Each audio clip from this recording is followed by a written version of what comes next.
Moussitou et Martin Fayoulou proposent un calendrier électoral pour la 2023. Question, qui va le prendre en compte? Rêve de réalité? Tentative de réponse na émission à l'élo.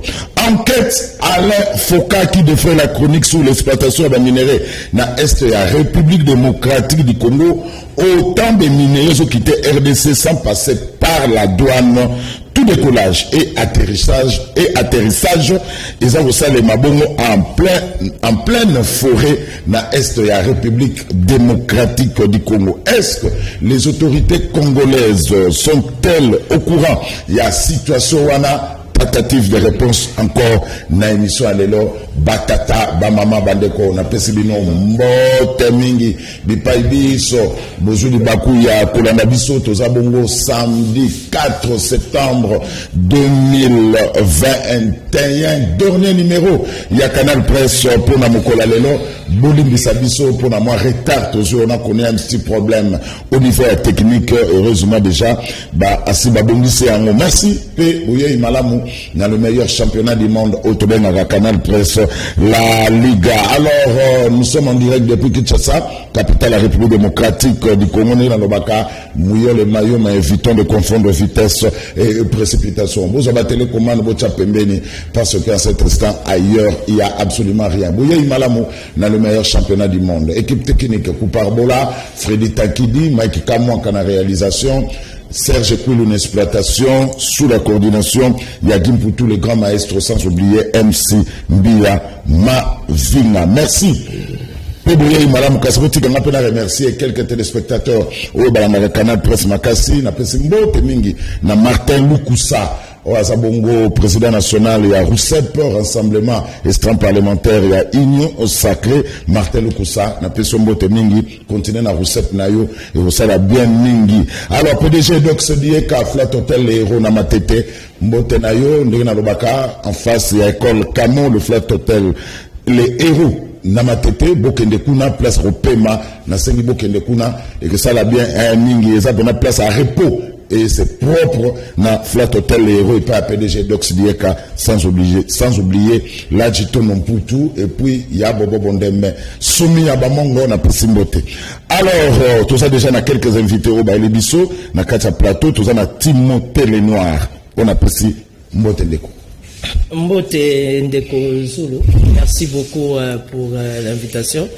Week-end de Lissoussou, de la manière que toi analysé, te permettre une opinion nationale et internationale. C'est pas facile, hein? Ouais, c'est pas du tout facile. C'est parce qu'on a l'amour de la res publica.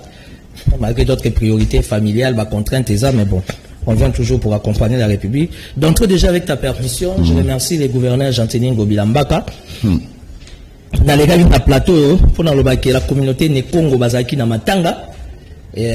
Moko ya artiste musicien Tsalandi yo yazali mo Congo ayemba lanzo na ba fête ba matanga ya ba Congo akufaki nzoto na yetelenga ki il fallait vraiment lisungi. Heureusement malgré que ba Congo ba yokana na bango te comme d'habitude il a fallu un digne fils du pays le gouverneur Jean-Ténien Gobilambaka a fait sa assistance pour que artiste wana azala honoré akundama dans de meilleures conditions.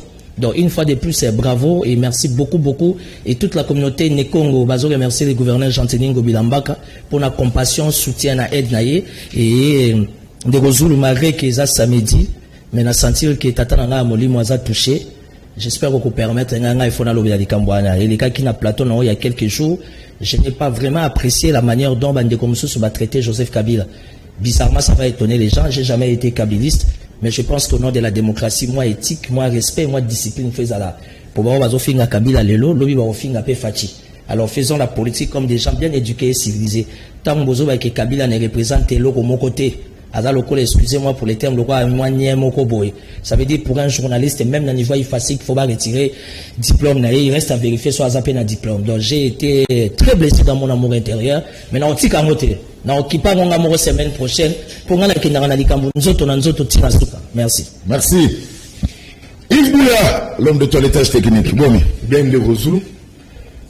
Napesi Mbote, merci pour l'invitation. Merci. Napesi Ndegonanga Timothée les Noirs Mbote. Ndegozulu éviter que dans une émission on te sent qu'il a apporté soutien à une sœur que je porte toujours, qui est toujours aux arrêts, Tatiana Osango. C'est depuis quelques jours, tu sais que dans la Kinshasa, j'étais à mission dans la province, j'ai appris son arrestation. Et j'ai enquêté dans Zongi, on m'apprend que cette fille est toujours dans la mais d'après une information, Tatiana est libérée. Ambiguïté dans ma case. J'apprends que cette information, elle est toujours aux arrêts. Parce que les lots ont reproché les alliés propres invités. Oyo, aye, boye, à lobby. Mais des propos qui ne l'engagent pas. Peut-être qu'il y a Yves Bouya. Oyamba qui Louis France, Oyamba qui est Pengue, Oyamba qui peut-être Châtel Mamboni, ou Adrien, mais bah propos wana, Yozu, bah Kena Katia Aner, selon sa famille, bah bimis bah vidéo wana, bah le beli bango, mais pourquoi est-ce que Yoko Tikara bah invité bah le barabongo, parce que quand on a caillé peu de notre part, où elle fait l'apologie à tribalisme, mais on a entendu parler bah propos gravissimes ici. Il y a Augustin Kabouya qui porte même à tête la sûreté de l'État. Azo va porter bas de la pouvoir d'Abisso, to compé ça va congolais, va militaire, va arme. Gravissime. Kabouya qui a parqué à ma tête un seul jour. Abimi sur ta position a exalté. L'apologie au tribalisme, l'oiseau condamné. Plus grave, Nekozulu. Tu sais que cette fille, sa famille, Bazou la table, il a ma pour Olata. Azoko chercher Bilambate. Sa grande sœur, Passi au Sango, que je connais à Bandalou. Surtout pour une femme, c'est compliqué. Pour une femme, c'est 3-4 jours. Ah, c'est changé. Bazou le Bilamba, c'est changé. Nous sommes en Béto Bakangarabiso. Au revoir, on a Kumba. Même pendant 2 jours qu'on supporte le nom de Rozou, la Kata Kumba. Mais moi, na moi, si 3 jours Bilamba. Bazou chercher Bilamba été. Balobelarabiso pourtant, tous les cachets de l'ANR ont été fermés. Il y a les baratés ANR. Est-ce que Moussala ANR pour la seule émission? C'est ça le travail de l'ANR. Ça n'est pas ça le travail de l'ANR. Incitation à la haine. Non, c'est pas ça le travail. C'est pas ça le travail de l'ANR. Moussala ANR, c'est un service d'intelligence. Aucun n'aura jamais n'importe qui Mossad. Et qu'on a Moutou, parce qu'on va proposer. Le Mossad, c'est l'intelligence, l'infiltration armée dans la police, dans l'information. Quand l'ANR commence à travailler pour la propos, on a le tribunal des pairs. On a le journalisme. Toi, on a parqué dans le tribunal. Merci. Pourquoi est-ce que ANR Moussa n'est pas président de la chuté. Président de la République de l'Arabie-Soir. Quelques jours avant, Cour constitutionnelle Simba confirmé au président de la République, oui, premier acte des services sera fermé. Toutes les prisons au niveau ANR. Mais si jusqu'à preuve du contraire, ces prisons à niveau ANR existent toujours, moi je pense que ce n'est pas bon. Merci. Ça, ce n'est pas bon. Alors, ce que je demande ici, cette dame, il faut la libérer. Si elle était libérée, d'après une source, j'ai parlé avec, je cite ici sa grande sœur, Passi au Sango. Bana Bandal, Bana Le, Bana Dedi Bamboma, Bayebi Kombo, je suis mon Bandal, que même pour changer vêtements naïe. Pour une fille, on n'a pas encore fait ça. Merci. Ma téléphone naïe est zone l'écaté. Bilo qu'on naïe, la zone de même un air na 3 jours. Et ça, côté primature. Bah, information la zone qui est dans la zone, mais na un air, côté 3 jours, côté primature. On ne la voit pas, elle ne mange pas, elle ne change pas des vêtements. Moi, je pense qu'il faut faire la politique comme ça. Il faut qu'on rabatte tout. Il faut qu'on il faut aller à rien rater. Il faut acheter. Moi, je pense que ça, toi, un état de droité. Merci. Dans le chemin, il y a dictature. dans une république. Merci, on te soutient, Tatiana Osango, mais d'après une source, Tatiana est libérée. M. Babina a libéré, mais après l'émission, on va vérifier. Mais entre-temps, on a toujours la UNPC récupérer dossier. C'est mieux. La commission disciplinaire, votre temps on a niveau en la carte, il y a UNPC. À la carte, il y a UNPC. Donc, bon, la paix, il y a traité, tu vas sanctionner. Au niveau UNPC, la place de Tatiana n'est pas dans la ce n'est pas dans la classe, ce n'est pas encore. C'est un journaliste, il faut en terrain. C'est plus ce que bref, il a de Gozoul pour une fille. Merci. Ça, c'est grave, ça. Isaac Bakoukou, Ensemble pour le changement. Bonne.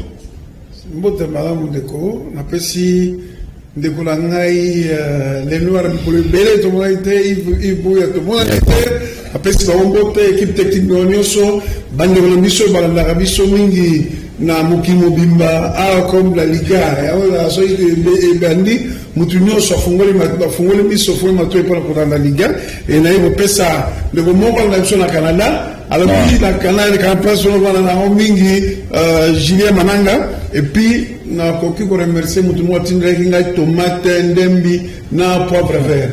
Pendant que nego tala bilangana e wana tanga balona e komeli atindeli azape mama ya ndoi na ngai iza kamere eza mama ami la chature na pasalenga potage moko kitoko.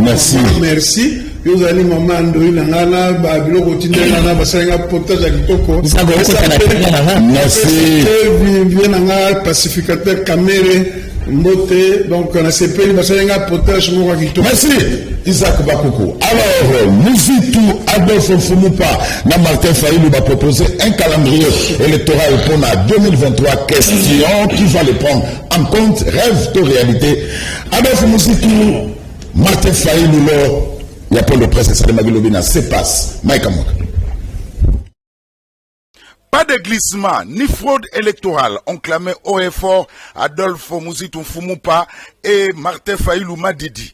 Pour eux, la convocation de l'électorat doit se faire au mois de mai 2023.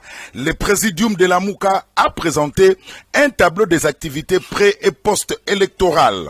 Pour le reste du mois de l'année 2023, Fayulu et Muzitu estiment que les élections doivent être organisées conformément à la Constitution de la République. Si toutes les parties prenantes s'y engagent résolument pour l'élection présidentielle, le calendrier prévoit l'annonce et la publication provisoire des résultats le 29 octobre 2023. Les deux leaders de la Mouka disent tirer leur soubassement dans l'article 73 de la Constitution qui stipule que le scrutin pour l'élection du président de la République est convoqué par la CENI 90 jours avant l'expiration du mandat du président en exercice. Les calendriers des élections de 2023 pour que personne ne puisse trouver les moyens de postposer les élections, de glisser. Nous disons que nous avons suffisamment de temps pour faire les élections conformément à l'article 73 de notre Constitution. Suffisamment du temps pour organiser les élections de 2023 à condition que on puisse avoir la volonté que toutes les parties prenantes le veulent et aussi qu'on mette des moyens financiers. Nous ne pourrons pas, bien sûr que nous allons leur montrer dès qu'ils sont mis en place. Mais nous pensons que ce sera une CENI telle que la veut le peuple, c'est-à-dire une CENI dépolitisée, c'est-à-dire une CENI neutre, alors qui découle d'un consensus des parties prenantes, à savoir l'Union sacrée, d'une part, d'autre part les FCC, mais aussi la Mouka. C'est pourquoi nous voulons qu'il y ait un consensus pour qu'on révise la loi sur la CENI et qui aujourd'hui pose problème et crée des prédispositions telles que si on la laisse en l'état, eh bien, la CENI sera politisée et les élections ne seront pas transparentes comme ce fut le cas en 2018, décembre 2018. Voilà. Timothée Mémoire, Martin Fayulu, Adolphe Muzitu propose un calendrier électoral pour la 2023. On a moni bakomi jour de scrutin direct combiné présidentiel législatif national et provincial le 22 octobre 2023. annonce et publication des résultats provisoires de l'élection présidentielle le 29 octobre 2023, publication des résultats définitifs de l'élection présidentielle le 8 novembre 2023, annonce et publication des résultats provisoires des élections législatives nationales et provinciales 12 novembre 2023, prestation de serment du président élu 22 janvier 2024, publication des résultats définitifs des élections législatives nationales et provinciales le 12 janvier 2024. Alors, Bango va proposer pour proposer. Non, en fait, la démarche, elle est purement constitutionnelle. Aujourd'hui, moi, je pense qu'au nom de la démocratie, ils sont libres de se mettre à l'aise. Va ça la proposition dans Bango. Ngali, personnellement, étant intellectuel, étant évidemment de l'Union sacrée, ça ne me pose aucun problème. C'est tout simplement une proposition. Les lots bandeko, Martin Fayoulou, Adolphe Mozito Bassangani, ça la proposition. Alors, nous, de notre côté, aussi de l'Union sacrée, ça doit nous servir de leçon. Tout à l'heure déjà, côté Gouna Bandeko va proposer déjà quelle attitude devions-nous prendre et tout à l'heure. Mais moi, j'ai toujours dit une chose et je ne cesserai jamais de me répéter. En République démocratique du Congo, dans le contexte politique actuellement, ce qui est l'autre bénéficier d'une élection, il n'y a qu'une seule personne qui peut nous donner des bonnes élections. Ils ont Mokonzamboka. Mokonzamboka a coupé sa biso. Pourquoi? Parce qu'il est obligé à couper sa biso. Surtout que ça a toujours été les vœux de son fait papa, le Félix Etienne Tshisekedi. Il y a le Baka qui est Mokonzamboka, président de la République démocratique du Congo. On a coupé sa peuple dans l'élection. Oui, qui est de génération en génération pour que les gens en parlent. Donc aujourd'hui, le contexte est toujours Kende. Quelque part, je suis d'accord avec Fayou, plutôt Mozito, dans le sens que se mettre autour d'une table, Kostolola, afin de tailler sur mesure un bureau correct, un calendrier correct, pour permettre tout le monde d'une manière tendance à confronter, va se mettre à l'aise, afin de bénéficier des élections dignes et démocratiques, transparentes. Donc, félicitations à la Mouka, ils ont proposé. Alors, nous sommes à niveau Union sacrée, tous s'organiser, tous à la hauteur. Il y a que la sacrée, surtout opposition à proposer, c'est que nous sommes au pouvoir, tous au pouvoir plutôt, nous sommes capables de faire encore une très très bonne proposition, afin de donner à la République démocratique du Congo des bonnes élections et qui servir vraiment de référence. Mais qui va le prendre en compte au moment où il y a d'abord la tractation, les autres signataires de la confession religieuse, la CNI, jusque-là, on a la succession, il y a Corneille Nangaté, non, je m'en en compte. Je suis de l'Union sacrée. Malheureusement, pour Nangan, on a très mal compris. Aujourd'hui, tout le monde applaudit Fachi. C'est normal, c'est le chef de l'État. Mais il ne faut pas que Bissouno se tombe à Maboko. Il faut tout ça dans un contexte beaucoup rationnel. Il y a Robeta Maboko Tobeti. Il y a condamné, le chef de l'État, président de la République, Fachi Béton, n'a pas commis prêter, il y a côté en guerre en église catholique. Et je ne pense même pas qu'ils avaient intention d'aller à côté en guerre en église catholique. Parce que dans tous les 4 coins de la République, je te rassure, la histoire, il y a l'élection beaucoup d'observateurs, ça ne va jamais. Seule l'église catholique a le pouvoir de mettre les observateurs partout dans tous les 4 coins du monde. Et aujourd'hui, l'église catholique se retrouve dans une posture de force parce qu'elle se souvient de l'église protestante. Évidemment, la Mouka ne veut pas de Denis, comment vous appelez, Denis Kadima. Ensemble, à ce c'est Denis Kadima. Jusqu'à preuve du contraire, même côté Kamere, position d'ailleurs, FCC aussi. À ce soutenir, FCC à ce soutenir en côté. Ça veut dire qu'aujourd'hui, si au conditionnel, que les militants soient réellement l'élection à Bendé dans le Bakim, tout dépend du chef. C'est-à-dire que le président de la République, dans des institutions, magistrat suprême, homme flexible qu'il est, et ce côté, et l'autre côté, se mettre autour d'une table, n'a pas de connaître l'idée à base de la décision, enfin que la République bénéficie des bonnes élections. Naïbisi Bino, tant que nous allons, dans le bureau d'élection, sans l'église catholique, sans l'église protestante, on met les chefs d'État. Ce n'est pas la fin du monde, Ce n'est pas la fin du monde. Ce n'est pas la fin du monde de Kozulu, tu as raison. Mais ceux qui me reconnaissent, il faut que on a besoin de l'ancrage sociologique de l'église catholique, l'ancrage sociologique de l'église kimbaniste, catholique à 57%, et l'église plutôt protestante, à 36 à 37%. Les restes à nos tabelli Madodo Kamba et consort. Ça veut dire que ce n'est pas pour rien à 4 estimé. Force catholique exiger et imposer catholique à sa présidence, protestant à sa vice-président, soyons rationnels. Est-ce qu'aujourd'hui, le chef d'État Fachi Béton, il va sacrifier l'ancrage, la puissance de l'église catholique protestante pour la Dodo Kamba? Alors il y a une confusion totale. Ce qui mécanisme, on attend à ressemble à des aguines de Mongo. Mais pourquoi la délicat ne va pas poser problème? Et jusqu'à preuve du contraire. Je suis de l'Union sacrée, j'assume, et je l'ai dit. L'église qui m'a mis, c'est là, à salle déclaration, que Kadimazé à Bamou. Qu'est-ce que Congo? Merci. Nana mon père peut-être maman. Qui est mon père? Isaac.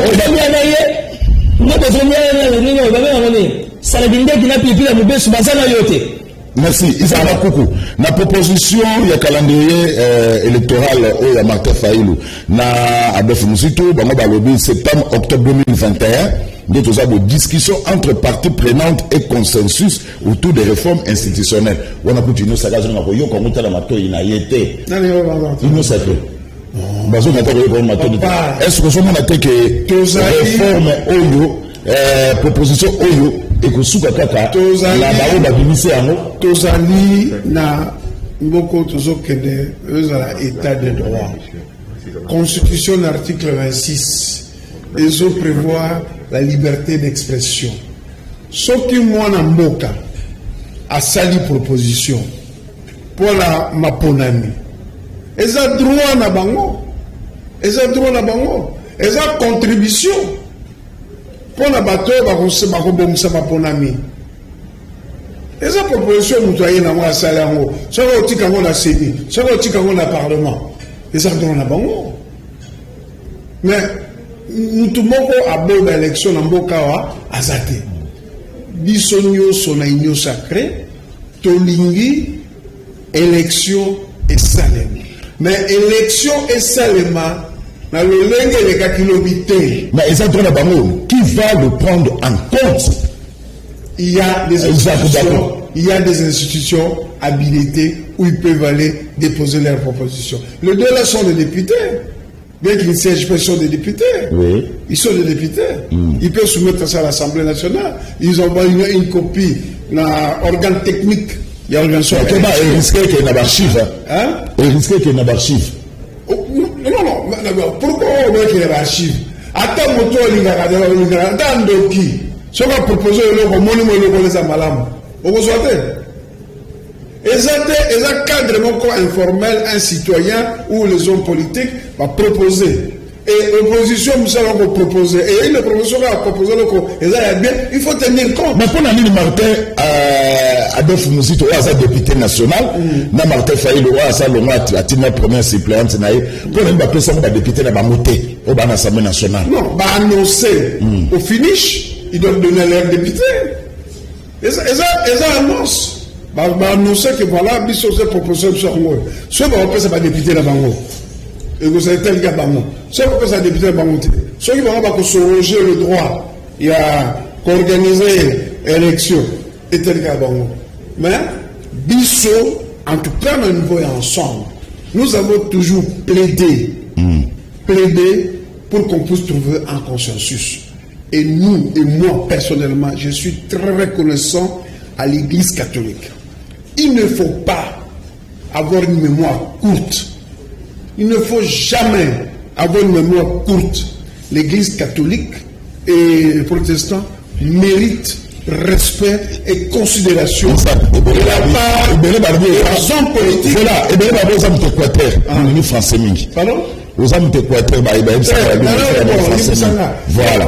Pour la manaka, il y a tant que tu as qui est soufflé, ni t'étais celle-ci, ni t'étais condom au sengo, tu n'as pas comment à essayer. Batu bakufa, kapangala, barosi chimanga, batu belé bakufa, basango lazaki déshabillé, na muto le longue abali ko peso la leçon.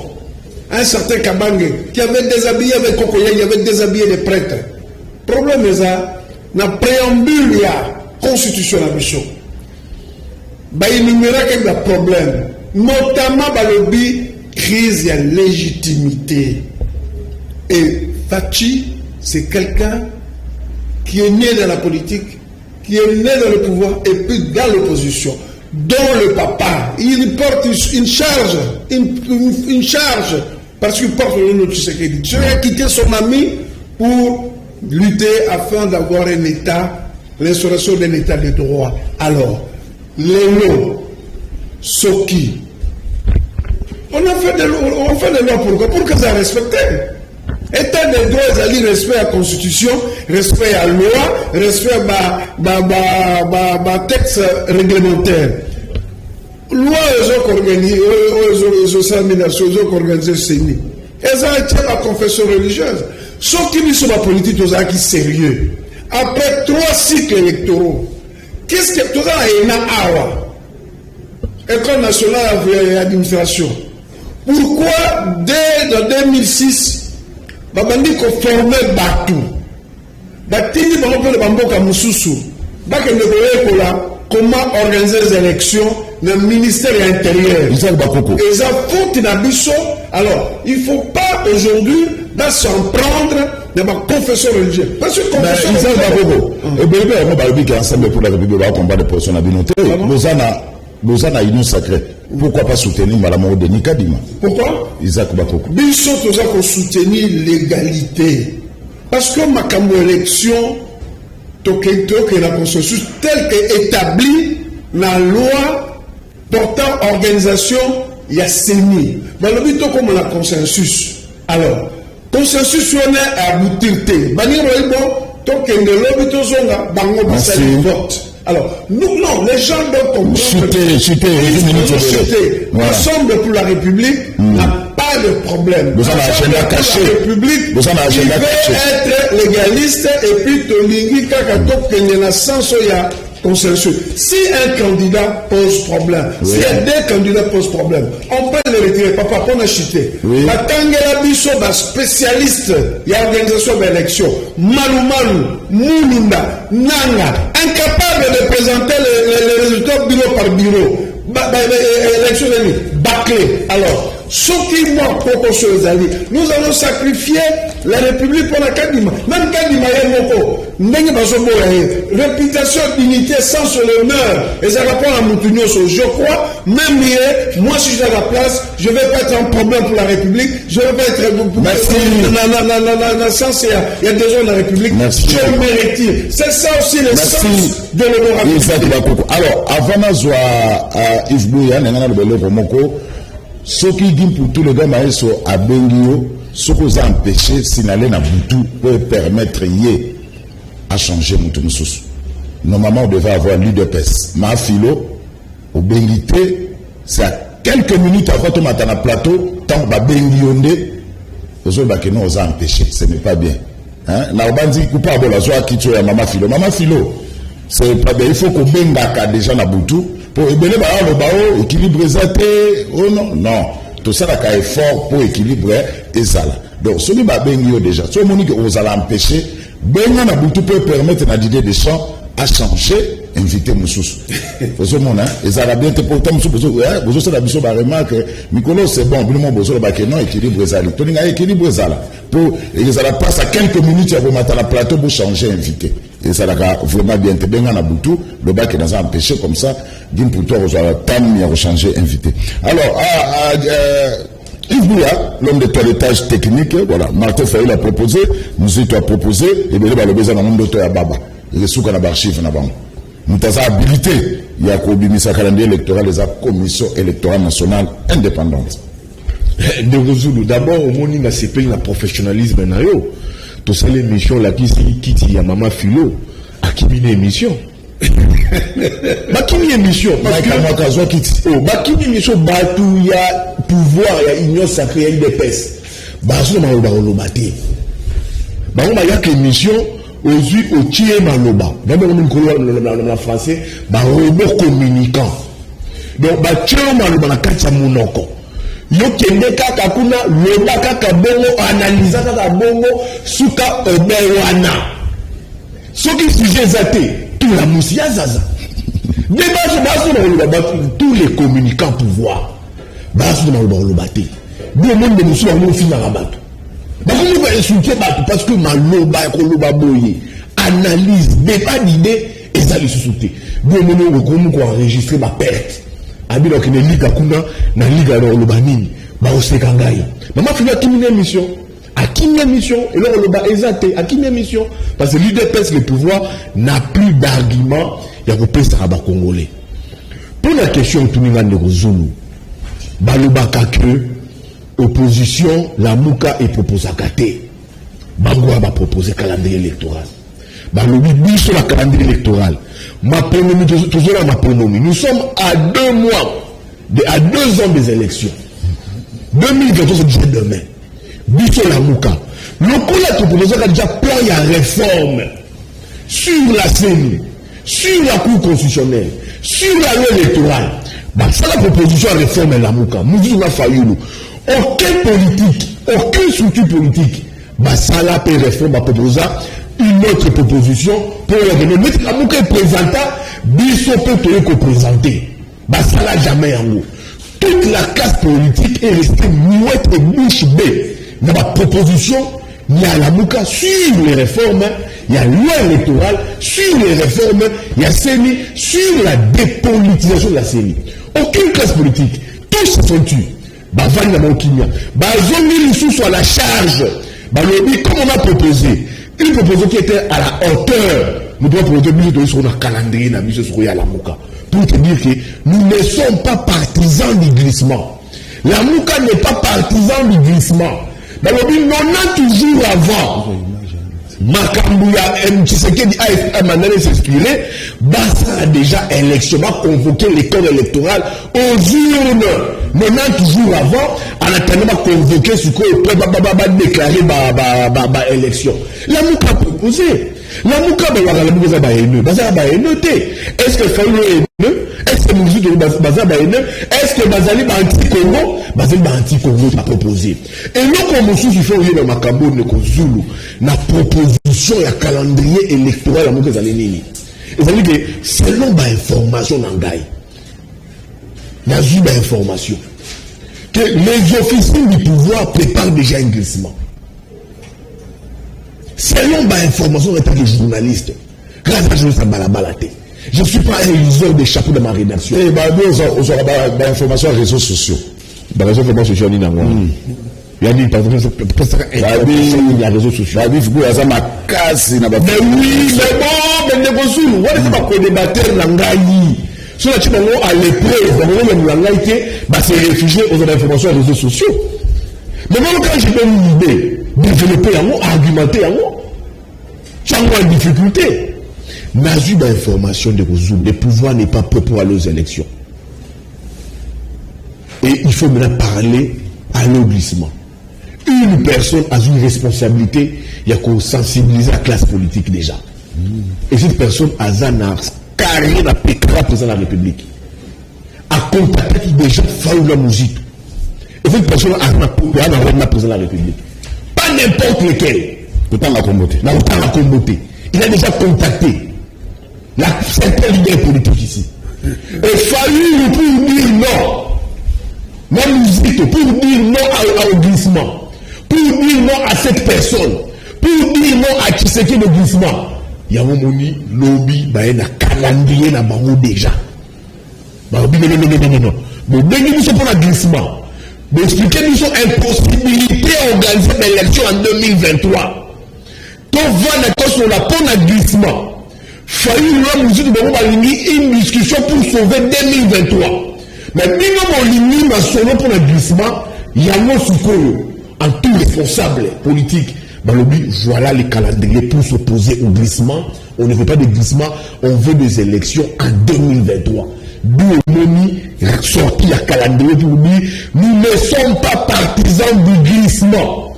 Nous voulons le glissement en 2023 et qui doit passer par des bonnes élections. Il y a eu salut. Mais il faut vraiment que le calendrier pose un peu sous forme de chantage. Parce qu'on connaît l'homme politique congolais. L'homme politique congolais est un champion. Il y a une négociation. L'homme politique congolais est un champion à concertation. Heureusement que il faut nous peut pas ça appelle chantage. Non glissement. Mais en fin de compte, on a autour de lui. Mais ceux qui chantage, tant que Tshisekedi a été prêté, a été élu président de la République. Les 19 juillet, en 2019, je crois, dans le mois de mars 2019, la Mouka nous a appelé son décris. Martin Fayulu nous a appelé son décris.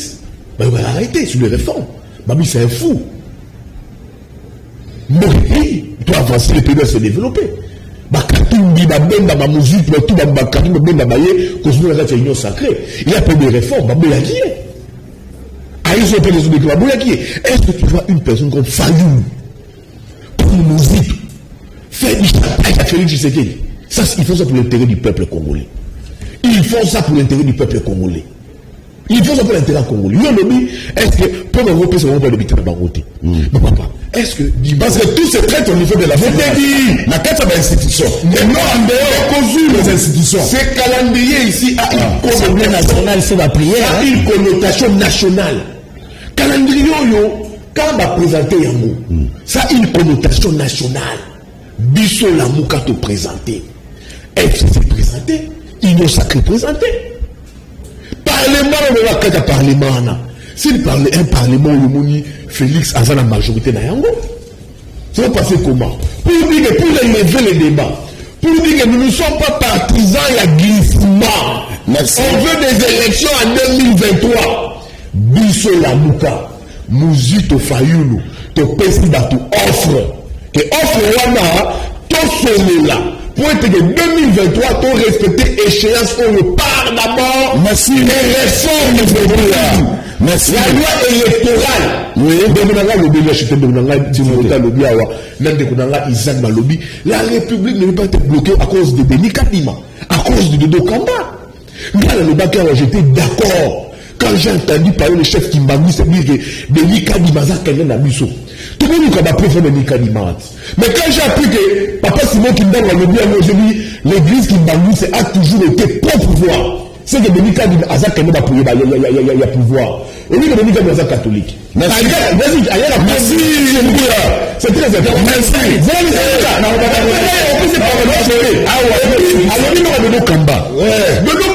L'église de l'évêque ne siège pas aux Nations Unies. Oui. L'église catholique, l'État Vatican, et siège chacun dans les Nations Unies. Ça peut vous dire quoi? C'est une église au rapport de force dans l'eau. Et l'équipe d'abord est le Kamba. Mais ceux qui sont dans la République, merci. Merci. Alors, Isaac Bakoukou, nous avons rappelé qu'on aurait dû avoir Mama Philo, il y a eu de peste. Il faut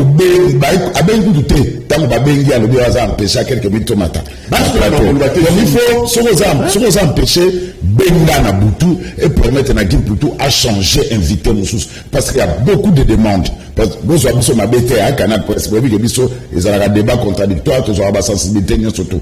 Donc, Mama Philo, Bengi,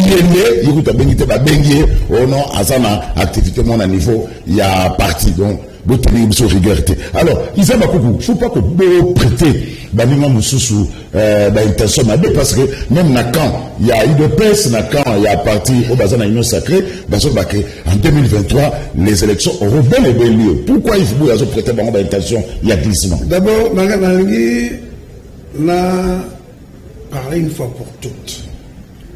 S'il y a des charlatans,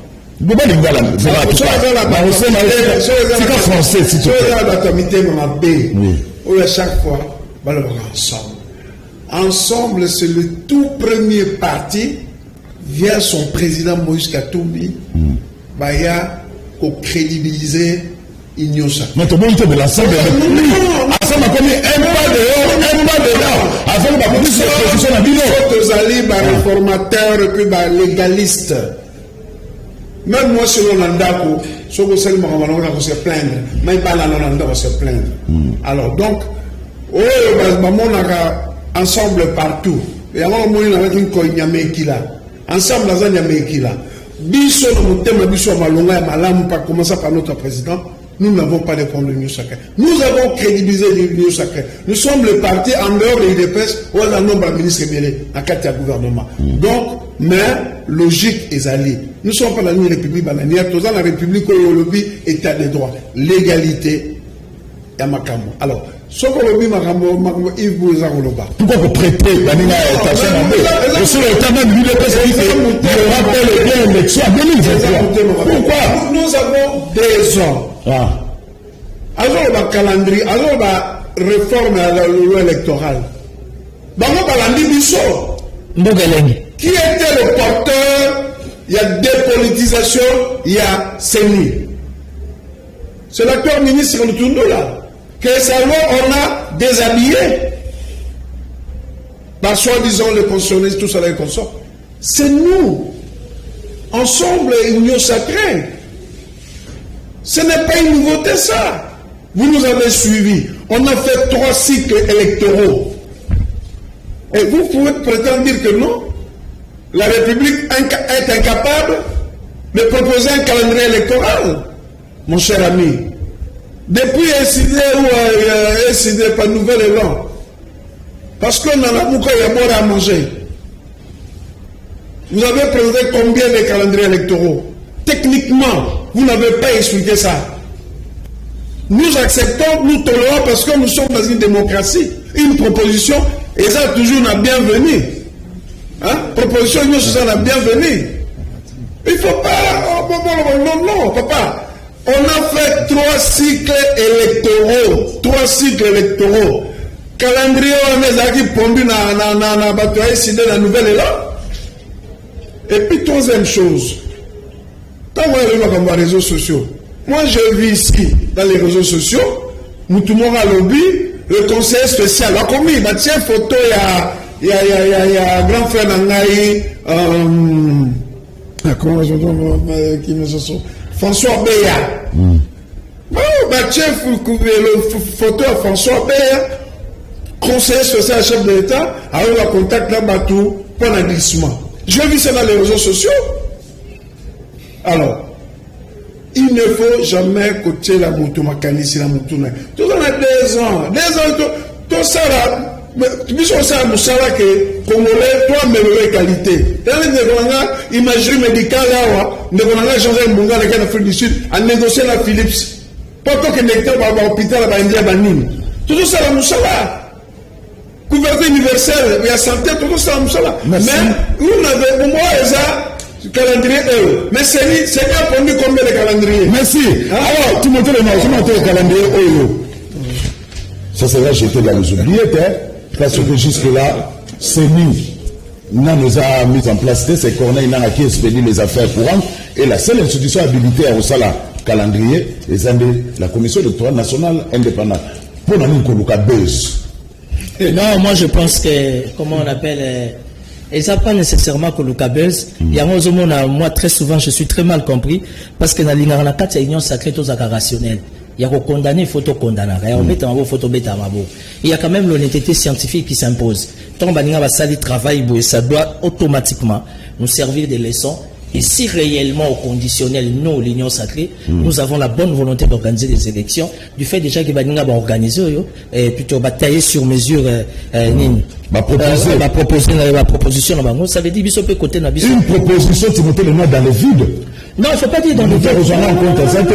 Non. Parce que tout c'est très au niveau des institutions. Non. Quelle institution tu parles? Moi, je suis de l'Union sacrée. De quelle institution tu parles? L'Assemblée nationale. Chez Pépé Mbosso. Pépé Mbosso a un mauvais service au chef de l'État. Qui ne le sait pas? Est-ce que cette manière de diriger l'Assemblée nationale, Pépé Mbosso, il est digne? Je n'ai rien contre lui. D'abord, sa communication est faible.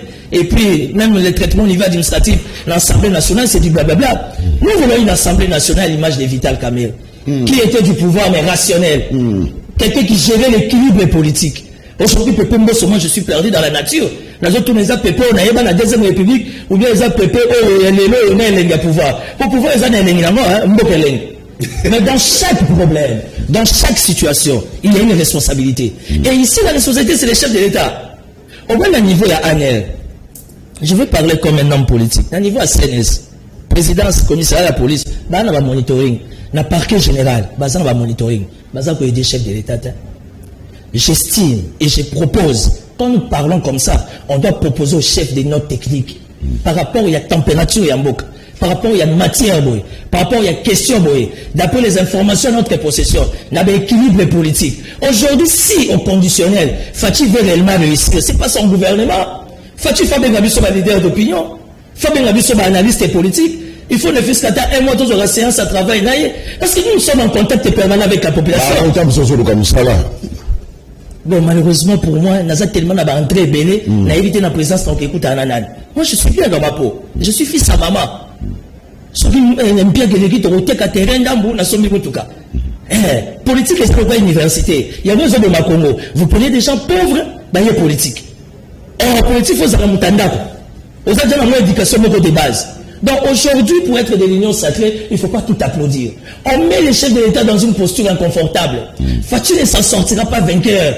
Et moi, c'est mon souci. Je veux que la volonté politique de faire décoller la res publica, ça l'a bien accompagné. Quand vous prenez un jeune comme Dodo Kamba, qui va aujourd'hui induire la vision, la bonne volonté, l'esprit de Papa Tshisekedi dans Fachi, à induire avant l'erreur, mais le pays dans des problèmes. Il y a un passé à Kabumbo Walesa, à Dodo Kamba, parce que je sens que la spiritualité n'atteint pas les niveaux. Parce qu'aujourd'hui, il faut aider la République. Et le contexte est purement spirituel. Vous pensez que beaucoup de gens qui ont été synonymes aux Zambon, les chefs étaient mal entourés. J'ai toujours dit ça. On a besoin d'employer. On a entré belé. Mais j'estime et je me dis dans mon attendement, Fachaza na volonté au sama comme belé. Et ça, le gars, mon gars, mon gars, malade. Et ça, la gars, il bat pas mon kilo. Il va moi, ça me t'a amabé. Un entourage à chef de l'État. Est-ce que vraiment aujourd'hui, Fachi, à un moment où il tient Tshisekedi, il va bloquer les élections pour 2040? Donc, ça va problème. Alors, il faut que faire la mise sur la bonne là. Ou peut-être qu'il y a un calcul machiavélique que vous et moi, la population, nous avons maîtrisé. Il n'y a pas un autre droit à part Denis Kadima. Il n'y a pas un autre droit à Paul Sam. Alors, le pays a des problèmes. Il y a Rossa dans l'homme d'Abondimi. Et comme il y a Oebabo, ça pose problème. Vraiment. Donc, j'estime la union sacrée, si réellement on est juste envers nous-mêmes, et c'est failli. Non, souvent, le monde va que faire une mesure de la paix, sinon c'est une leçon. À propos de ça, c'est calendrier. Non, mais ça fait partie des. Ça fait partie des. Non. Quand on va peut-être l'essence, c'est peut-être pas les termes, mais j'estime que travailler failli, on a Mosito Bassaï, c'est ça l'élégance politique. Mais ça peut travailler là-bas, ça travaille à Séni. Non, prenez ça comme vous voulez. Le plus important, nous sommes un État démocratique. Là où il y a le pouvoir de avoir l'opposition. Et aujourd'hui, la Mouka, c'est l'opposition. Et quand la Mouka propose, automatiquement, pouvoir, il faut interpeller. Mais tout le monde est dans la jouissance. Tout le monde est dans les divers. Tout le monde a dans la carrière en ligne. Nathalie Majouan dans les réseaux sociaux, il semble un des conseillers à qui la carrière a commencé la troupe en revue, a bouli le tout, le besoin de drapeau. Mais je suis perdu, c'est la confusion totale. Timothée Lenoir, merci. Il voulait apporter ce sujet. Mouto a gagné est-ce que Martin Fayulu et Abdel Mouzito sont prêts lors de l'élection? Oh, mais des Mouzouba va prêter pourquoi Est-ce qu'ils sont prêts? Ceux qui va proposer d'abord plein de crises d'abord depuis 2019. Mais ça va chantage. Mais ils sont pas prêts. Pour toi, ça l'a prêté. Et ça, pour toi, a créé la croque à jambe. Et là, on a le cas de Nikadimo. C'est pour que les personnes ne sont pas prêtes pour aller aux élections. Nous sommes des Nikadima. On disait qu'avant, on va organiser un extrême lobby. Il ne peut se regarder. Nabinani. Yémo Alouba qui va poser Augustin Kabila question. Il ne peut se gagner dans l'élection en 2020. Il a dit par la foi. Par la foi, il faut le dire. Souvent, par exemple, le blocage de Nikadima. Toutes les forces politiques. Là, c'est l'objectif de Kouzou. Ensemble, on va faire la carte n'a posé la carte union sacrée. C'est la consensus. Kamel, c'est la consensus. Koto S, c'est la consensus. La Mouka, c'est la consensus. Toutes les forces vives de la République parlent la consensus. Mais pourquoi nous avons le consensus? C'est que nous avons l'élection. Pourquoi nous avons Denis Kadima? Denis Kadima, il joue à la victimisation sur Denis Kadima. Il partage le même espace linguistique avec les présidents de la République. Tu as la promesse que la victime apologie à tribalisme. Nabila peut s'amouter Mamabé. Ce qui peut totalement attendre, il y a Kabila. Kabila était président de la République. Qui était président à la Cour constitutionnelle? Qui était président à CENI? Et ça qui est passé. Alors, pour la mission comme il tourne, vous en faites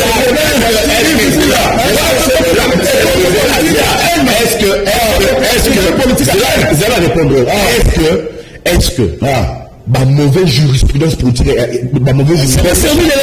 Non, il ne peut pas copier ça. Non, le mauvais c'est l'état de droit. Jurisprudence, c'est la bonne manière de faire. Il faut qu'il ne puisse pas copier en gros. Un parti politique qui a mis pendant 37 ans de lutte politique, il faut copier en gros. Non, mais c'est ça que je dis. C'est ça que j'ai dit. Les élections te foutent déjà un Nyongo, un leader politique. Les Congolais a foutu déjà Nyongo, en 2006, à comme premier ministre. Il fallait ramener le monde dans Russie, il fallait y avoir un premier ministre. Les Congolais ont déjà payé la dette politique de l'AFDEL. L'AFDEL, c'est Kabila père, Kabila fils pendant 18 ans. Les Congolais ont payé déjà la dette. Il y a lutte à l'UDPS pendant 37 ans.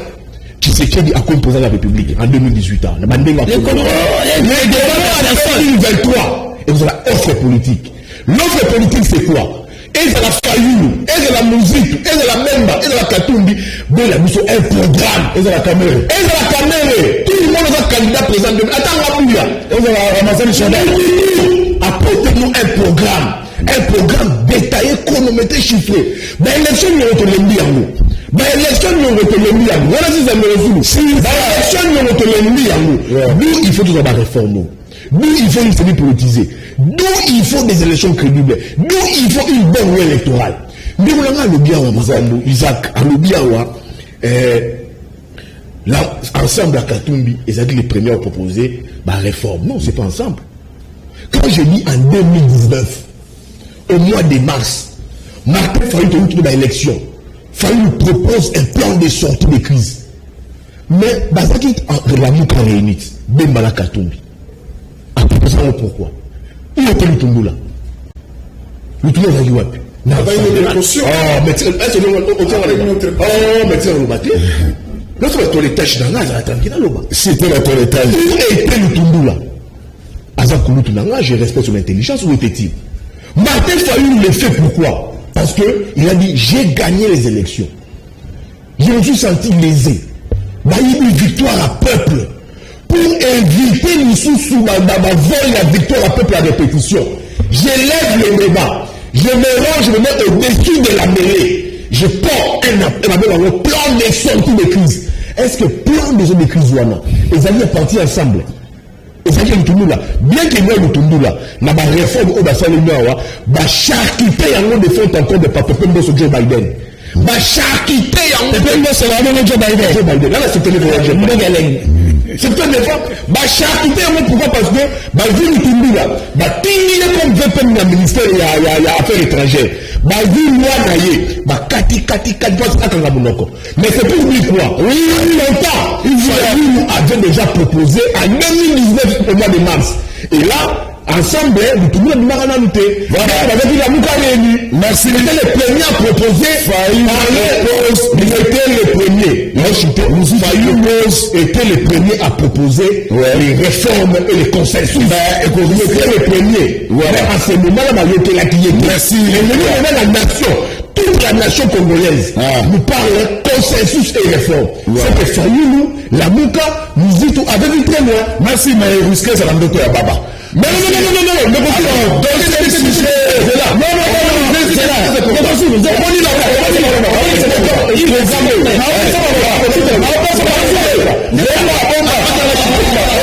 on programme à la Mouko. Et ça dit quoi? Mouzito. La Fayoulou mettre le gouvernement face à leurs responsabilités. Merci. Pour lui dire que quoi? La responsabilité c'est quoi? C'est d'avoir des élections crédibles et transparentes en 2020. Merci. Tu m'as fait 30 secondes. Ndeko Zulu. Tu m'as deuxième sujet. Oui, rapidement, s'il te plaît, arrête de dire ça. Quoi? Risque ça en parce que c'est traite au niveau des institutions. Institutions. Joe Biden. Oui, mais il est président de l'Assemblée nationale. Monsieur de la ou pas. Arrêtez de rêver. On me de moi. Moi, je suis de l'Union sacrée. Je ne veux pas. C'est la démocratie. Seulement, je reste rationnel. Et aujourd'hui, ce qu'on dit, dans le rapport au renseignement au PC, à autant de Manobalé Noir. Parce que je suis rationnel. C'est sans intérêt. Voilà, moi, la deuxième république. Faut-il la deuxième république? C'est une fierté de voir mon grand frère quand il est chef de l'État. Mais quand j'estime qu'il y a un salvapap, c'est pas des amis de Tababa. Ce que fait la Mouka, c'est un travail scientifique et c'est une démarche républicaine. Parce que nous représentons l'opposition. J'estime et je me dis dans mon entendement, bien sûr, l'Union sacrée, il faut dire à la Mouka que nous sommes au-delà. Et il faudrait y réfléchir puisque la Mouka, on ne va pas rester dans les blablabla. Parce que la Mouka a élevé les débats. Et nous, on ne va pas se laisser écraser étant au pouvoir. Quand on dit que les amis de Tababa, moi, c'est du faux. Parce que la Mouka, c'est un pourcentage porté à la population. Nous sommes pouvoir union sacrée. Rendons-nous plus utile la pourcentage élevé de ça. Oh, et quand tu m'as dit ce qu'on a mis dans tout dans ça, ils ont comme papier la vie. Ils ont fait un tata la haute, maman la haute. Ils ont comme papier la vie parce qu'il faut sauver la vie. Mais la seule institution habilitée à élaborer le calendrier électoral, c'est la Commission électorale nationale. On a député. Députés nationaux. Avec vitesse et procédure.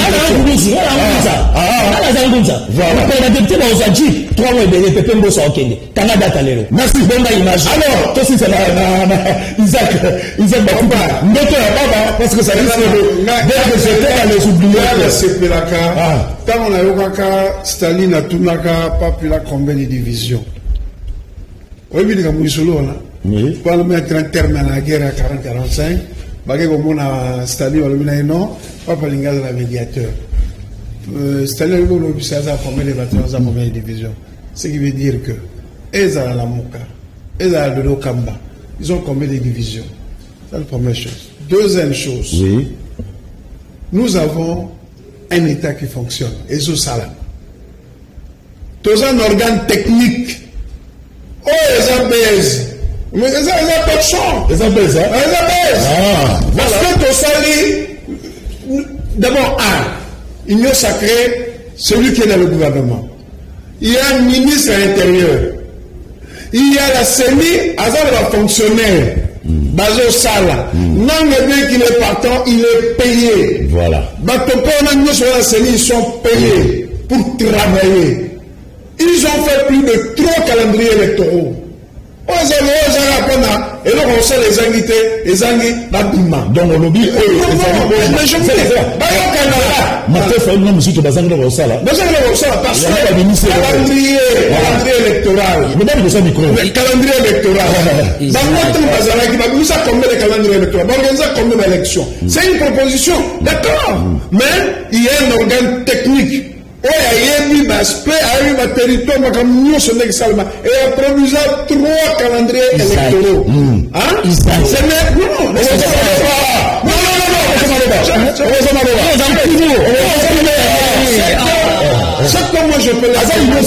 c'est que moi je peux leur demander. Oui. C'est la pression que l'élection est Salama.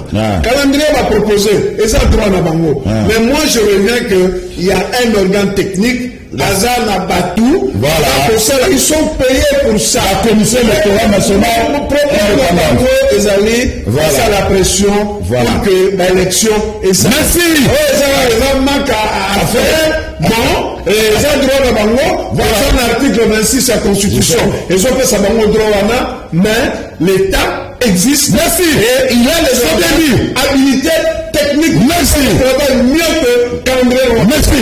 Timothée Lenoir, ça manque à faire. Il y a des musiques qui na Martin Fayoulou. Non, moi je suis quelqu'un de très flexible. Isaac Bakou kwa Zankumu. Biso na biso Zankumu te. Ceux qui Nkumu a réfléchi au boye, hein? Je ne suis pas de Lamouka, mais la démarche de Lamouka est une démarche républicaine au nom de l'opposition. Biso Suko l'Union Sacrée, tout l'accès à Lamouka que nous avons la gestion de la res publique et qu'on peut faire mieux. C'est ça la flexibilité. Oh, Isaac, je veux dire. Merci.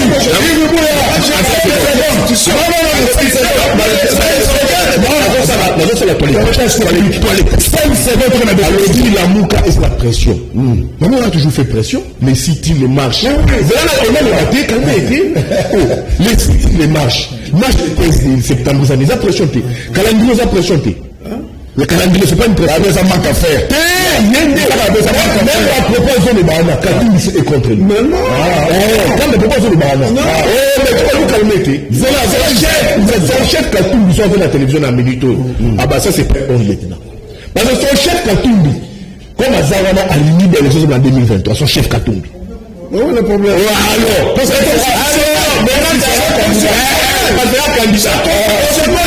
Katumbi là où il est. Katumbi place à Zali. Il approuve la démarche de la Mouka. Bifon de lui dit, mes frères, Naza on a Félix. Mais n'a pas de Misamoto. Donc il Misamoto. On a la pression. On a rien à faire.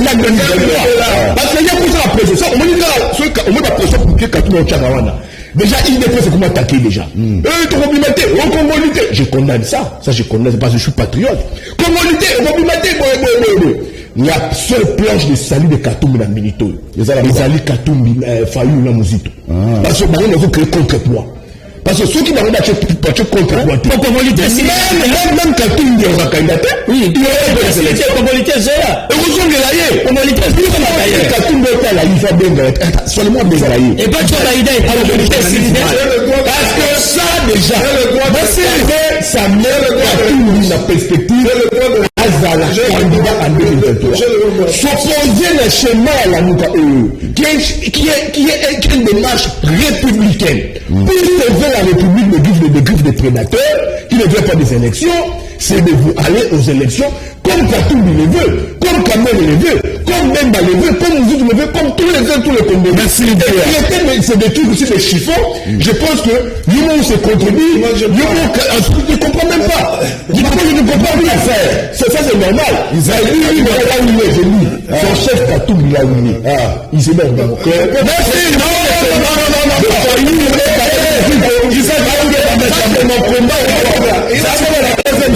C'est son Manoba, c'est la toilette. Et c'est ça, la Ligue, le championnat du monde. Alors, deuxième sujet, enquête à l'EFOCA sur l'exploitation des minéraux à l'est de la République démocratique du Congo. Autant de minéraux sur le Lombois, la RDC sans passer par les douanes. Tout décollage, paix atterrissage, et socialement, la Kati Yazamba. Est-ce que les autorités congolaises sont-elles au courant de la situation Oyo Maïkamoka? On est en train d'assister à quelque chose d'extraordinaire, quelque chose de surréaliste. Quand on dit qu'on est indépendant, on doit quelquefois s'interroger si c'est vrai. Nous sommes à Kamituga. On est venu pour voir la mine. La mine est à moins de 30 km d'ici. Mine non autorisée, exploitée par des Chinois. Personne ne peut mettre un nom sur la société chinoise. Par politesse, le ministre des mines provinciales a appelé les Chinois pour leur dire on vient chez vous aujourd'hui. Vous savez ce qu'ils ont fait? Ils ont fermé les portes, ils sont partis. Ici c'est le trafic d'autre chose, sauf que c'est plus soft. À vous jeunes de ne pas laisser faire, ne vous laissez pas faire, nous nous sommes laissés faire, vous ne devez pas accepter ça, c'est inacceptable tout simplement. Aux autorités congolaises de prendre aussi leurs responsabilités. Ça ne peut pas exister. Derrière nous, il y a un ministre des mines provinciales qui est avec nous sur le tarmac, on ne peut pas bouger.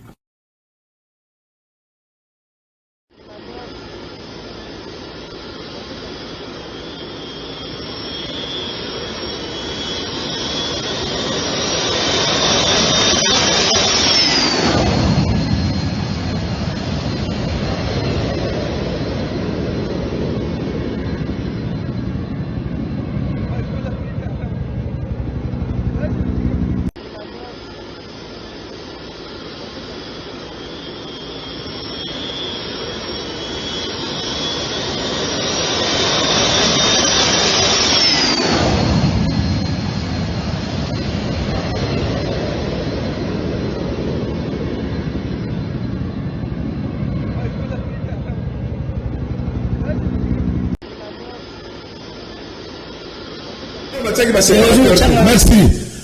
Alors, si vous tenez moi, pour la moment, je sais que ma parole. Est-ce que l'autorité congolaise se base au courant? Mais la Russie n'a pas. La Russie n'a pas pour les Aligas. Oui, les Aligas. C'est l'autorité congolaise.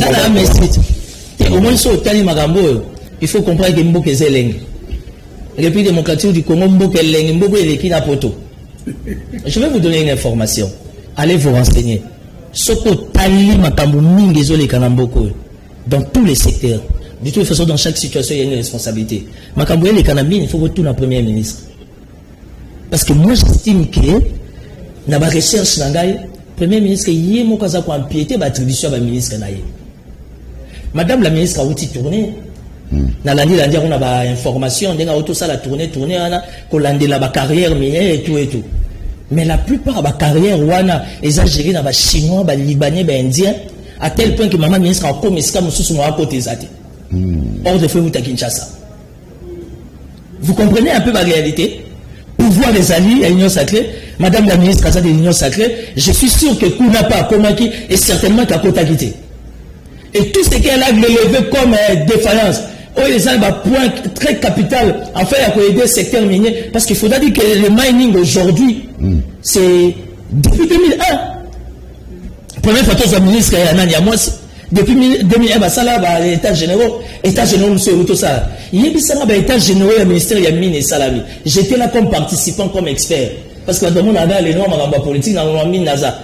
Il y a beaucoup de les noirs, on a le coso sauté. Qui cherchent les amakas. Ça veut dire que Est-ce que nous sommes soulevés qui n'a pas panier pendant 3 jours de travail? Je sais que comme il a table à chef de l'État, oui. Je sais que comme d'abord on a table à chef du gouvernement, Premier ministre, est-ce que le Premier ministre s'est exécuté par rapport à Babino te soulever qui comme étant ma défense dans le secteur minier? Ça c'est un autre problème. Parce que l'autre est déjà plus de 3 mois. Le col les États généraux ici. Donc ce qui se passe aujourd'hui dans le domaine minéré, on t'a Alain Foucault. Oui, Mike Amoka. L'un des journalistes africains meilleurs, on de Zoul aux Hollandais Locolo, a quitté sur place, à reconnaître qu'en République démocratique du Congo, État des droits et autorité, il y a l'État, ils ont mis dans la tête. Pourquoi? Parce que, héros, parallèle les alliés, Mindele, Chidon, Bazo, Kitana, Mining, Bendi, mais maintenant, c'est qu'il faudra réfléchir de Zoul. Quel est le sort? Il y a la population. Vous comprenez? Parce qu'il y a un problème de partenariat. Tout comme ça peut se faire au niveau national, tout comme ça peut se faire au niveau provincial. Mais quand vous voyez les ministres provinciaux, il y a mining. C'est-à-dire que les pays ont des problèmes. Alors, nous sommes chinois, le autre même les chinois, les indiens. Nous chinois, mining. Est-ce que la population aux alentours, ça va se retrouver? Déjà, il y a déjà sa misère les alliés. Quand on a fait le fond, il y a la province, il y a autant de degrés, il y a misère. Mais les minéraux, les alliés, parmi les alliés. Donc aujourd'hui, moi je pense qu'il est grand temps. On a besoin de entourer mon Konzamboka. Quelles sont les priorités? Imaginez-vous, je vais chuter. Quel est le roi à Gabon? Quel est le roi à Guinée? Tout le monde a besoin de réfléchir. Nous devons la saliming pour l'État congolais. Si on a une pension, on a une vie, on vivre en Déni. Nous sommes un bureau à Séni. Nous avons un problème à la régie des eaux. Nous avons un problème à déjà la régie des eaux. Il y a un fonds d'IPCA, la régie des eaux, l'inspection générale des finances. Tu vois l'état de la République. Tu as un problème à courant. Tu as un problème à courant. Tu as un problème à socio-effet qui t'a. Tu as un problème à socio-effet qui t'a tiré, les autres qui t'a accident, salami, on est sauvé la vie de venir en pillage. Donc ça veut dire qu'aujourd'hui, dans chaque situation, il y a une responsabilité. Je soutiens les warriors. Je suis de l'Union sacrée. Mais je n'apprécie pas les tâtonnements et la politique à Premier ministre. Parce que le Premier ministre n'a pas été chef de l'État. Soit il est là, soit il n'est pas là. On a en tant que politique, nous avons senti l'interactivité à Premier ministre. Pour ça, va tourner, oui. Comment ce petit Premier ministre ça va tourner? Dans un terrain, il y a état de siège, où la sécurité est dominée. Matique, il fait comme l'intérieur. Pose-toi la question. Est-ce que ça a sens? Comme souvent, empêche-moi d'aller. 4-5 fois Premier ministre à l'intérieur, veut comme l'intérieur à Kendaraté. Ministre de la Défense à Kendaraté. Ça veut dire qu'il n'y a pas une cohésion. Dans le sens propre, même il y a formation à l'hôtel à Fleuve Congo et ils ont bloqué un grenage et le président c'est là, c'est le chef de l'État. Ça veut dire que le service privé à chef de l'État, en commençant par le service de la sécurité, ça la donne moi tout à l'étage.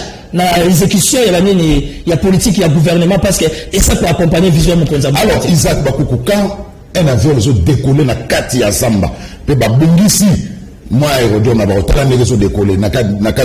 D'après Alain Foucault, ils ont minéré. Ça, c'est un désordre. Comment expliquer l'État congolais ne peut pas être au courant? Il y a ma situation. Bon. Une perte énorme pour la République démocratique du Congo.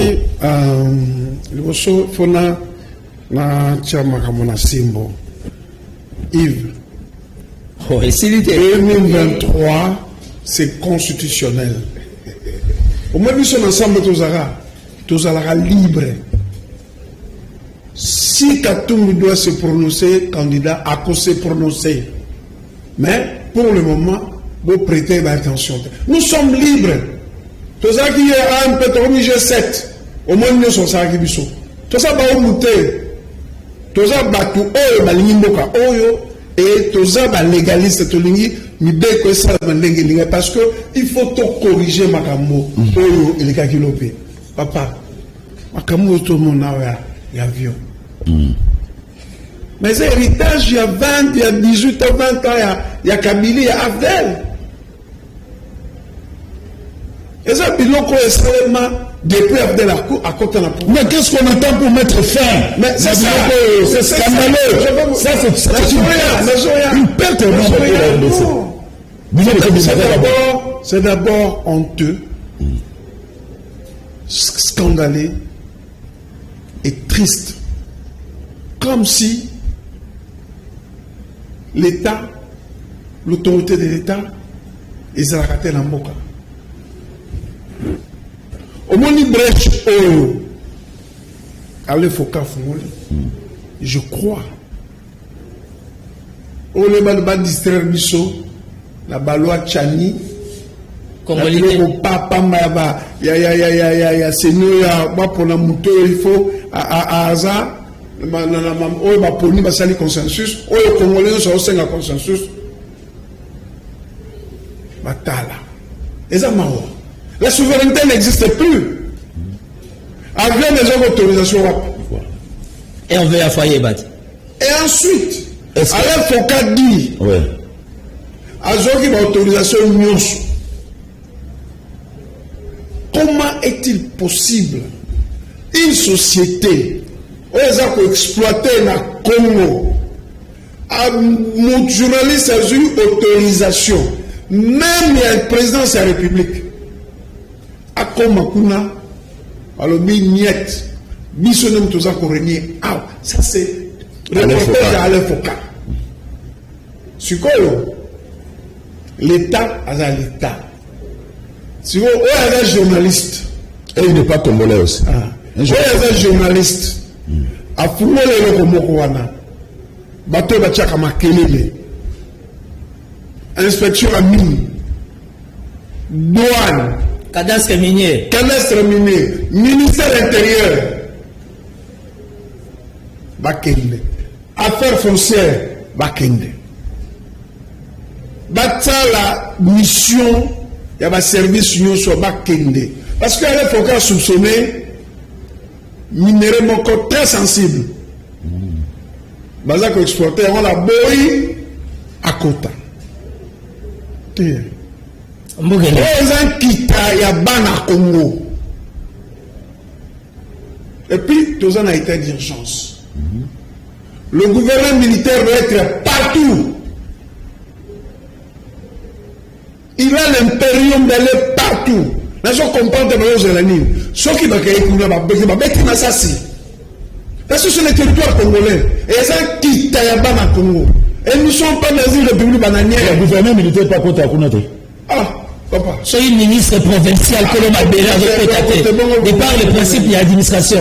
Ça veut dire que même les gouverneurs n'ont pas. On ne peut pas nous amener à une faiblesse pareille. On ne peut pas nous amener à une faiblesse pareille. Et je sais la même sonne. Et je peux ça mawa.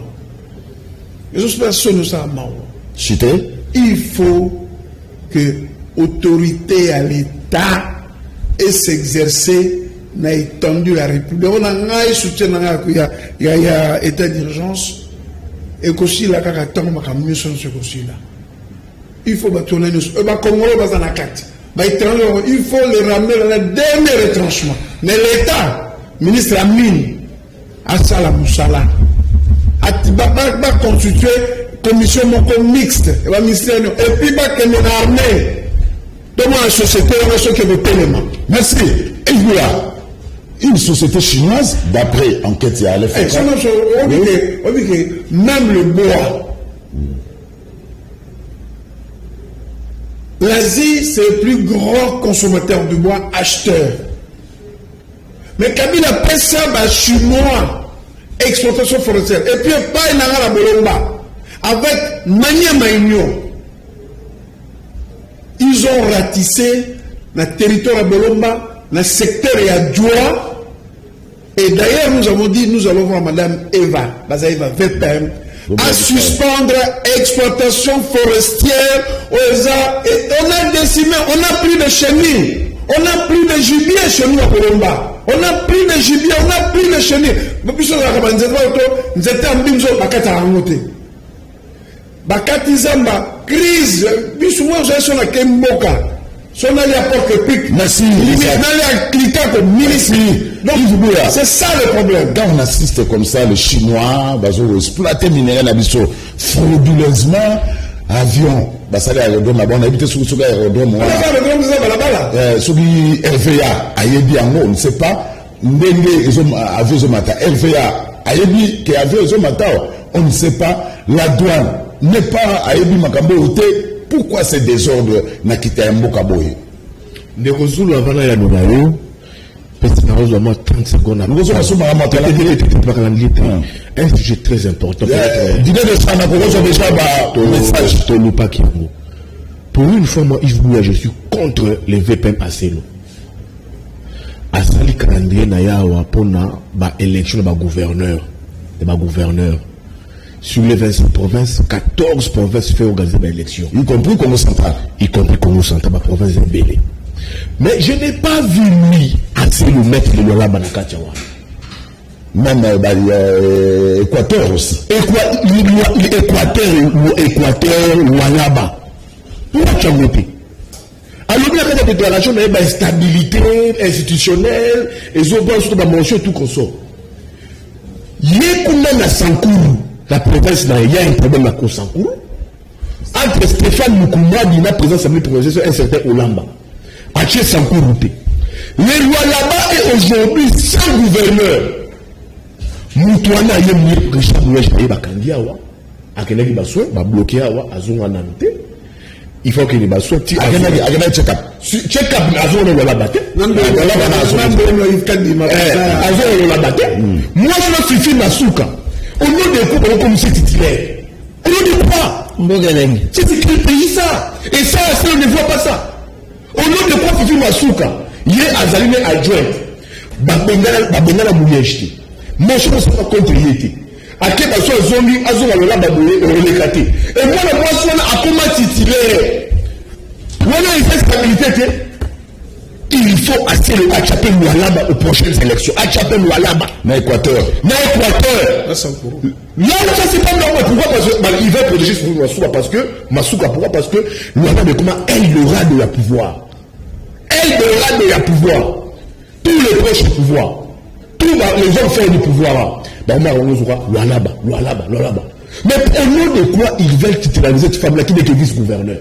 C'est un problème. Mais nous pouvons faire des élections dans là-bas. Mais il n'y a pas d'élection, on est considéré plus même Richard Mouèche. Et puis c'est très normal. Au nom de quoi un gouverneur a co-géré les sociétés, lui-même beaucoup vous avez sur titulaire. Mais vous dites, vous reprochez quoi à Richard Mouèche? Au Tiki Makambano à Bakuna. Ok, là on n'a pas instabilité au Congo central. Oh, il faut élection dans le Congo central. Instabilité, ça à tout déjà, Makamnae, c'est Katamara. On a vu Makambouya, et quand même le coup constitutionnel, moi je dis ceci. Il n'y a jamais eu de crise au Congo central. Et puis il n'y a jamais eu un arrêté à toi le coup constitutionnel. C'était un arrêté exécutoire. C'était un arrêté d'interprétation. Où on va exécuter. Mais les provinces où il faut de l'élection, ça les Azoki Marayango. Il y a instabilité, Azoki Marayango. Mais là, on parce qu'il y a des intérêts là-bas. Mettez-nous là-bas. Mettez-nous là-bas aux prochaines élections. Allez, Équateur. Moukouma disait là-bas, il y a stabilité là-bas. Aucun projet de développement Sankourou. Mais il y a Akiki Kouna Sankourou. Alors, la province où on peut instabilité, il y a des problèmes, il laisse tomber. Parce qu'il laisse s'intégrer là-bas. Je dis que vous êtes avocat, on vous a donné la place à faire, mais faites le travail justement. On veut des élections d'Équateur. On veut des élections là-bas. Surtout là-bas. On veut des élections là-bas. On veut des élections dans Sankourou. Mais place pas la stabilité, qu'on crée la stabilité. Alors, là, il y a la stabilité. Exploitation illégale. Exploitation de Boulanga Zulu. Ça prouve que l'État n'existait pas. L'État est défaillant. Et puis, je me dis, est-ce que c'est l'État ou ce sont nos autorités où on va venir complice à Makambouana?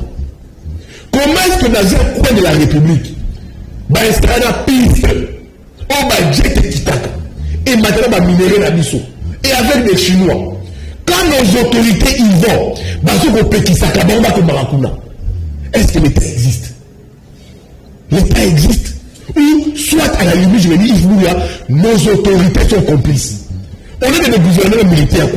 Tu penses que c'est gouverneur militaire va faire la piste là? Si, bah oui. Tu penses que le gouverneur militaire, on va installer Kuna, va faire la piste au thé. Ils sont informés de ça. Va faire un cambo au thé vraiment. Vous installez piste, ils ont tous les jours nos minéraux. Tous les jours nos minéraux va Congolais. Et les Congolais restent pauvres. Les Congolais restent dans Nzala, dans Piaka. L'insuffisance dans tous les domaines, il y a vie. Mais regardez maintenant, l'expatrié, il y a dans la bango, la jet privé, est-ce que comme de la RVA et le jet? Dans un pays sérieux, on doit interpeller le gouverneur militaire, voilà, Bengiawa. Ce qui m'a interpellé, c'est que l'État des autorités prête les fleurs Macambo. On va interpeller. En pleine forêt, na Zamba, vous savez, vous érigez piste. Bah, minéral va commander que dans tous les jours. Et nous, la sécurité ici, il y a un monde qui est à la mer. On dit que c'est la mer, il y a un monde. On dit que c'est la mer, il y a un monde, il y a la mer, il y a un monde. On est américain, on a pas de bateau, on va proposer un bango. Et ça, vous savez, il y a des gemmes de ville, dans le pays. Merci. Et ça, vous savez, merci, Yves Bouya. Et je vais que je te dis, c'est révoltant. Merci. C'est très révoltant que Macambo et ça les manque. C'est là où j'ai dit, si, et puis je me suis toujours opposé de l'état de siège. Va demander la question aux députés nationaux. Bah, pour la 6e fois l'état de siège. 7e fois. Rappelle-toi. Tous les députés au niveau de l'Assemblée nationale vont faire contre prorogation. Ils sont contre ça. Donc, pour le état de siège, j'ai commis un côté de compte. Merci. Comment la situation ne change pas? La situation ne change pas. Merci. Jamais toujours. Merci. Ça, c'est ridicule pour une république. Merci. Et c'est décevant et désolant. Merci. Là, je te dis, alors, soit l'État n'existait pas, soit nos autorités, ils Makamboyo, ça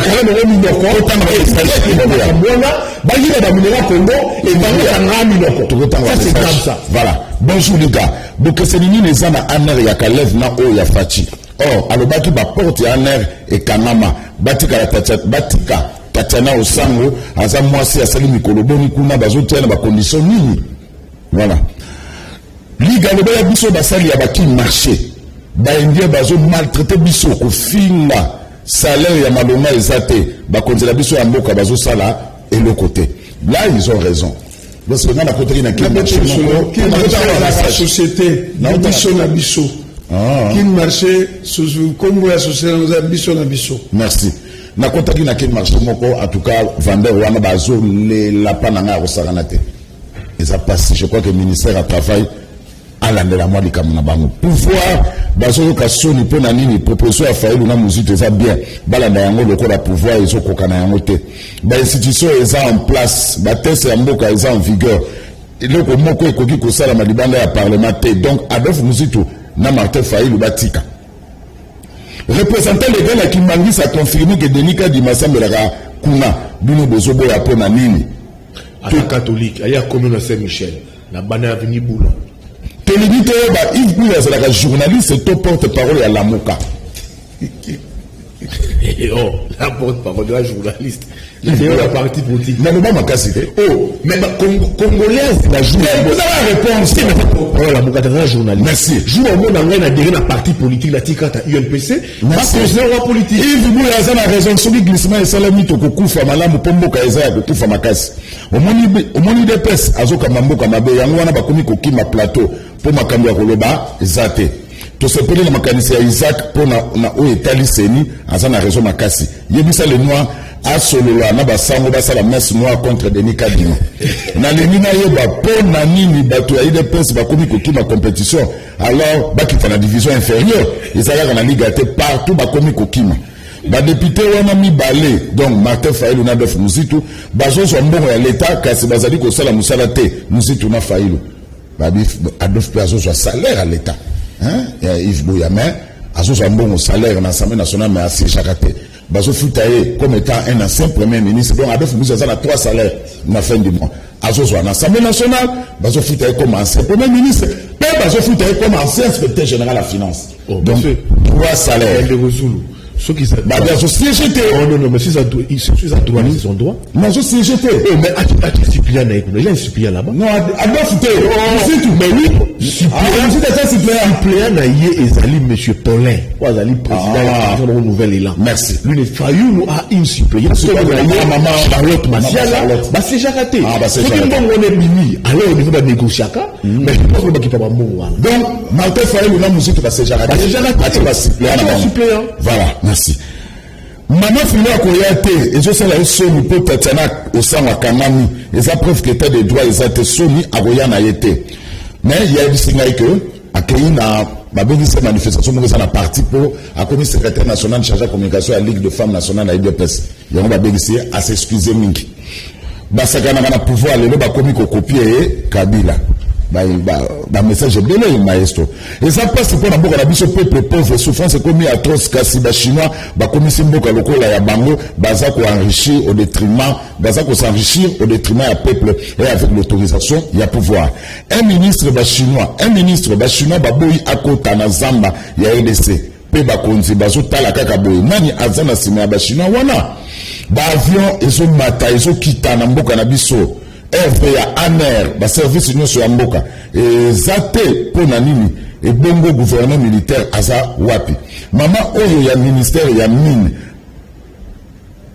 po na nini azo le bate aza calme boye mama ministre babi pa nozo le bate aza calme na ndenge fraude ya minerais au salema na SRP de moitié du Congo au monité po na mai ya Chikapa oyo usine angolaise ezo bebisa mama bazali bakendeki pe asengi lisolo na Angola kasi ministre ya mine azolo bailoko te po na ba chinois avion ya ba chinois ezo matape ezo kitana nzela ya mutuka eza aéroport te pasi na mboka na biso pasi ndeko zulu mais Martin Fayulu azali député national akende na palais du peuple a proposé calendrier wana po ezala voter basalela yango ye azolo bakaka libanda boye ekozala na effet moko te président se passe na Faden House. Martin Fayulu c'est déjà sous-souté à Maman Charlotte comme cible. Maman Charlotte Massala comme président parti de monsieur Paulin. Merci. Ndeko Zulu musito alobi ata CGT na Assemblée nationale mais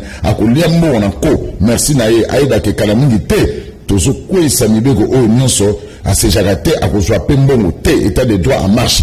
Nous sommes à ce genre de l'Assemblée nationale.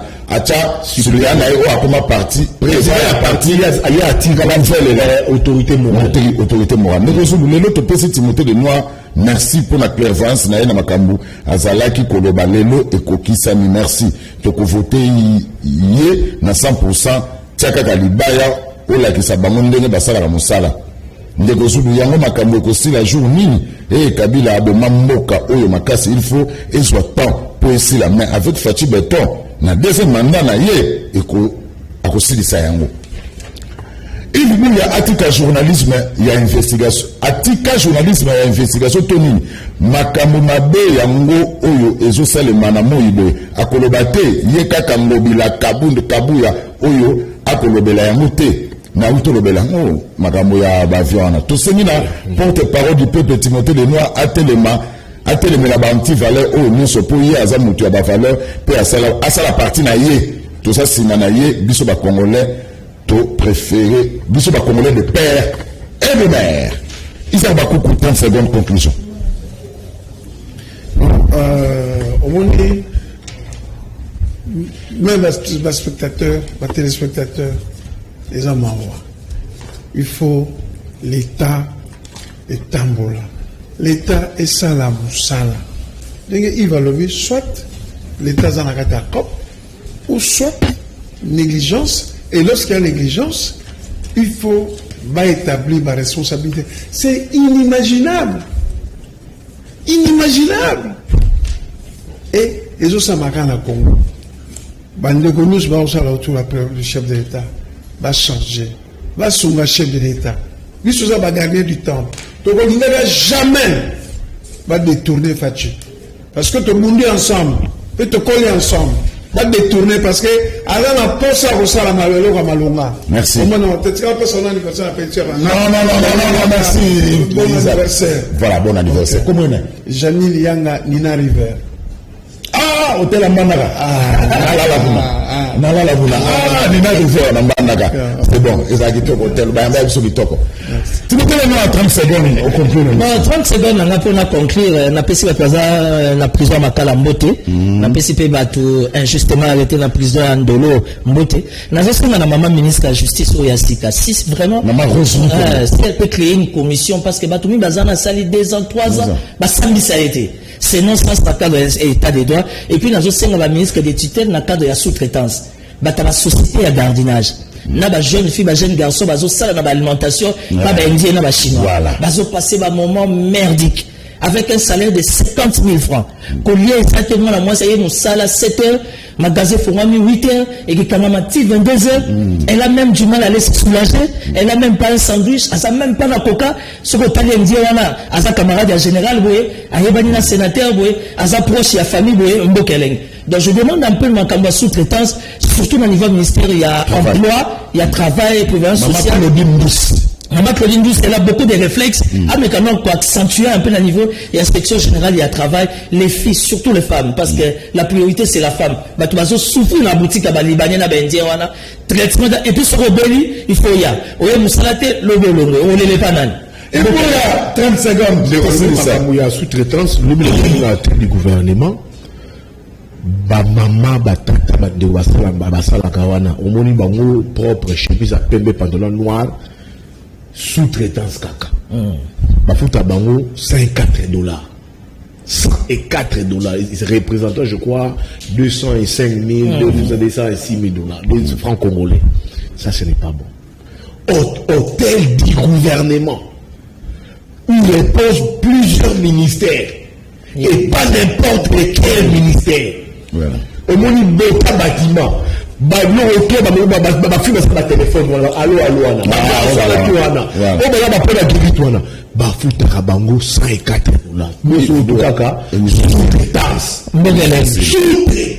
merci. Le gouvernement n'est pas passé sur ça. Il y a paiement. Il y aura des choses très importantes. Au monde, il y a du gouvernement. La société, ils ne sont pas payés par le gouvernement. Merci. Ils ont des arriérés. Le gouvernement, le gouvernement ne paye pas. Merci. Ça signifie que l'État n'existait plus, l'État est défaillant. Merci. Quand dans une république au monde indien, libanais, dans un monopole sur un Congolais, je pense que ça, soit que l'État est complice, soit que l'État est défaillant. Merci. Yves Bouya, merci. Merci de bon retour. Hein? Merci de vous. Merci pour ce Naba Congo. Merci. Timothée, merci.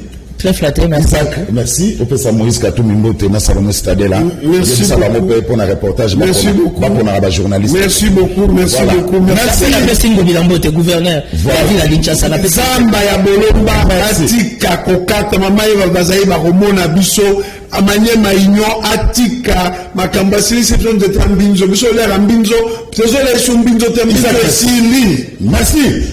Merci na bino de bozala ke bela na biso merci na équipe technique mais na bandeli yango soki oyebi ke ba bengi po na Canal S et que okoleka te benga dit pour tout le grand maestro na butu pour avoir temps à changer. Ce n'est pas à quelques minutes de la plateau qui m'a dit donc benga dit pour tout maestro qui m'a dit Mike Lexa qui tient maman philo et tira le vide même si les amis dit pour tout le monde ta bengié ngane na bengié on a accueilli alors moi Isaac pardon il a été que tu bengi le accueilli activité na partie c'est bien aux accords de la partie mais sur les aucune activité benga Nabutu. Alors grand merci na directeur général ya DGM Laurent Kachotale. Merci na Moussalo Zosala Laurent Kachotale na DGM. N'oubliez pas les lots je suis en jaquette. Bitchelix mode et pas Fifi. Il y a Papa le 23, merci. Bon, là, tu as toujours Bitchelix mode. N'a pas Fifi d'achala. Donc, tout est nous lundi, lobby, dimanche, et ça, repos, mais rediffusion, Oyo, Bozoan lobby, na 9h50. C'est ça, le meilleur championnat du monde. Émission à Liboso, na République démocratique du Congo. Natiki Bino Mabokoya, Mama Fallon, moi, na ya président Janobi Nanou. Il y a jamais tout à la calamité pour notre salut week-end. Tout le lundi.